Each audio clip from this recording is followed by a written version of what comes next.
जानते हो, दिल्ली के बादशाह सिकंदर लोधी भी हमारे गुरुजी के शिष्य बन गए हैं। बड़े बड़े राजा, काशी के नरेश, वीर देव सिंह बघेल, मगहर के नवाब बिजली खान पठान, सभी गुरुजी के आगे सिर झुकाते हैं। हमारे गुरुजी वो तो पूर्ण परमात्मा है। उन्होंने ऐसे ऐसे सुख दिए हैं कि क्या कहा? इतने बड़े राजा भी तुम्हारे गुरुजी के शिष्य हैं? हाँ, हमारे गुरुजी है ही ऐसे ऐसे सुख देते हैं जिसकी कोई कल्पना भी नहीं कर सकता। क्या तुम्हारे गुरुजी कभी तुम्हारे घर भी आए हैं? नहीं। हाँ, इसका मतलब तो तुम्हारे गुरुजी लालची हैं। लालची सिर्फ राजाओं के घर जाते हैं, धन के लालच में।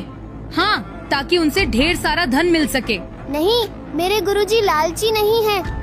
अच्छा, तो फिर क्यों नहीं आए कभी तुम्हारे घर? अरे ये तो गरीब है, क्यों आएंगे इसके घर इसके लालची गुरुजी?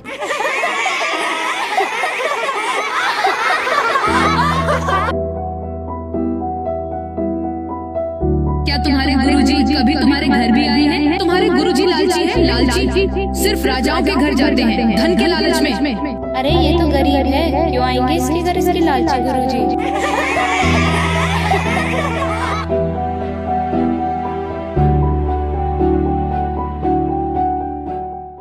पिताजी, क्या गुरुजी कभी हमारे घर भी आएंगे?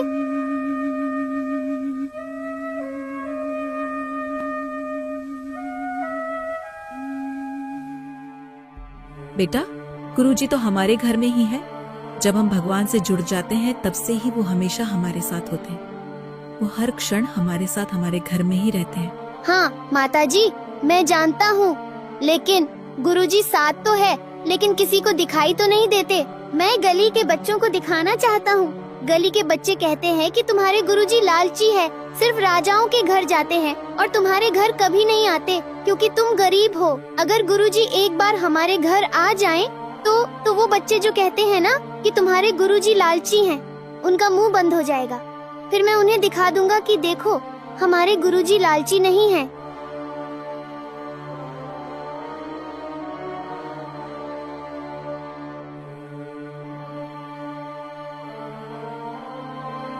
बेटा, भक्तों को संसार की बातों पर ध्यान नहीं देना चाहिए। हमें अपने गुरुजी के ज्ञान को आधार बनाकर चलना चाहिए। और गली के बच्चे, वो तो बालक है, नादान है, वो कुछ नहीं जानते गुरुजी के बारे में। हमारे गुरुजी लालची नहीं है। राजा हो या रंग, उनकी दृष्टि में सब एक समान है। माँ, वो सब तो ठीक है, लेकिन सिर्फ एक बार गुरुजी आ जाए ना, बस फिर तो।